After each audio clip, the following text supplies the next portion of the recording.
ध्यान दो, past continuous tense, ठीक है भाई। अब से पहले जो भी हमने टेंस आपको पढ़ाए हैं तो उसमें हमने आपको बताया था, यानी पहचान और पॉजिटिव सेंटेंस के फॉर्मूले हेल्पिंग वर्ब का कौन सी सब्जेक्ट के साथ में कौन सी हेल्पिंग वर्ब यूज की जाएगी, ठीक है। तो आज हम बात कर रहे हैं पास्ट कंटिन्यूअस टेंस। तो इसका मतलब क्या होता है, अपूर्ण भूतकाल। और इसका केवल सभी का हम एक एक ही सेंटेंस पढ़ रहे हैं, पॉजिटिव सेंटेंस, ठीक है ना। तो यहाँ पे पहचान बताइए कि जिन हिंदी वाक्यों के अंत में रहा था, रही थी, रहे थे आदि शब्द हो तो वह पास्ट कंटिन्यूअस टेंस कहलाता है।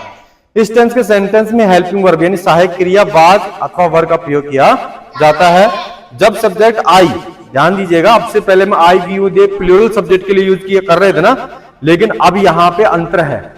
ध्यान दो, आई का प्रयोग अगर प्रेजेंट टेंस की हम बात करें, चाहे प्रेजेंट सिंपल हो, कंटिन्यूअस हो, परफेक्ट कंटिन्यूअस हो, सभी में आई को हम प्लूरल सब्जेक्ट मानेंगे और पास्ट टेंस में आई को सिंगुलर सब्जेक्ट, ठीक है। तो यहाँ पे आई के साथ में ही, सी, इट, नेम या सिंगुलर नाउन एक वचन संज्ञा हो तो हेल्पिंग वर्ब वाज का प्रयोग किया जाता है, और जब सब्जेक्ट वी, यू, दे या प्लूरल नाउन अर्थात बहुवचन संज्ञा हो तो हेल्पिंग वर्ब का प्रयोग किया जाता है, ठीक है।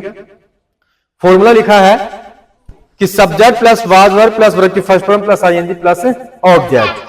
तो ध्यान दीजिएगा, हिंदी के सेंटेंस है कि वह गाना गा रही थी। तो कैसे पता लगा कि हमारा पास्ट सिंपल का सेंटेंस है रही थी, तो रही थी, इससे पता लग गया ना। तो हमें पास्ट सिंपल के रूल और रेगुलेशन याद हो जाने चाहिए। किसमें हेल्पिंग वर्ब किसका प्रयोग करते हैं, वाज या वर्ब का।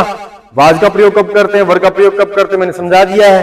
तो सबसे पहले हमें क्या लिखना है, सब्जेक्ट। क्या लिखना है हमें, सब्जेक्ट क्या है इसमें, वह। अब वह गाना गा रही थी तो इसका मतलब लड़की है ना, तो लड़की है तो हम किसका प्रयोग करेंगे, सी का।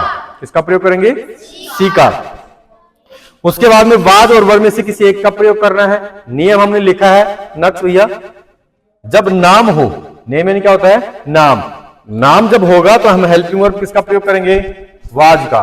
यहां पे वह सी, इसके साथ में किसका प्रयोग कर दिया हमने, वाज का। उसके बाद में हमें वर्ब की फर्स्ट फॉर्म लिखनी है। वर्ब हमेशा सेंटेंस के लास्ट में मिलती है। गाने की स्पेलिंग क्या होती है, सिंग, SING। इसके साथ में क्या लगा देना हमें, ING, तो क्या बन गया ये, सिंगिंग। उसके बाद में ऑब्जेक्ट क्या हमारा, सॉन्ग, SONG। तो कंप्लीट इंग्लिश क्या बन गई है, सी वाज सिंगिंग सॉन्ग, ठीक है। उसके बाद में दूसरा है कि मैं जयपुर जा रहा था, मैं जयपुर जा रहा था, तो सब्जेक्ट क्या है इसमें, आई है ना। खड़े हो जाओगे, प्रश्न हम सुनेंगे ना, हम तो बोले रखे, पीछे चले जाओ पे भैया, तो खड़ा हो, बहुत सामने बैठ।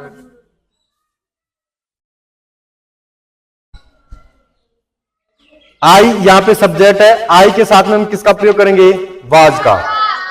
आई वाज, वर्ब क्या है इसमें, जा रहा, तो जाने के क्या बोलते हैं इंग्लिश में, गो, और गो के साथ में क्या लगाना हमें, क्या बन गया, गोइंग। और जाने की क्रिया में कंजक्शन वर्ड क्या होता है, टू, और आने की क्रिया में फ्रॉम, क्या होता है, फ्रॉम। और उसके बाद में कहां जा रहा है ये, जयपुर, ये हमारा ऑब्जेक्ट हो गया, ठीक है। लास्ट एंड फाइनल हमारा सेंटेंस है कि राम खाना पका रहा था। था है होता तो प्रेजेंट कंटिन्यूअस हो जाएगा ना, उसमें तीसरे मार्ग का प्रयोग करेंगे हम। यहाँ पे था, पास्ट टेंस की बात हो रही है। यहाँ पे राम खाना पका रहा था, पहले की बात है, तो सबसे पहले क्या हो गया, यहाँ पे राम सब्जेक्ट हो गया।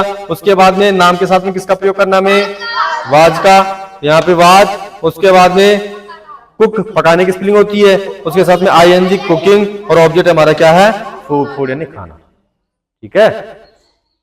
यहां तक का हमने आपको समझा दिया है। कल हमारा पास्ट परफेक्ट टेंस चलेगा, फिर पास्ट परफेक्ट कंटिन्यूअस टेंस, फिर पास्ट टेंस भी कंप्लीट, और उसके बाद में फ्यूचर टेंस चलेगा। कौन सा टेंस चलेगा, future, future simple tense, future continuous tense, future perfect tense और फ्यूचर परफेक्ट कंटिन्यूअस टेंस। उसके बाद में आपका टेंस का टॉपिक कंप्लीट। शायद मुझे लगता है कि 11-12 टॉपिक आपको पढ़ा दिए हैं भाई। Sentence, noun, pronoun, adjective, adverb, verb, उसके बाद में आर्टिकल, प्रीपोजिशन, उसके बाद में यानी जेंडर, नंबर, अपोजिट, और उसके बाद में साउंड नहीं पढ़ा है, टेंस है ना। कितने हो गए? 3 3 6 3 3 3 4 12 टॉपिक हो गए।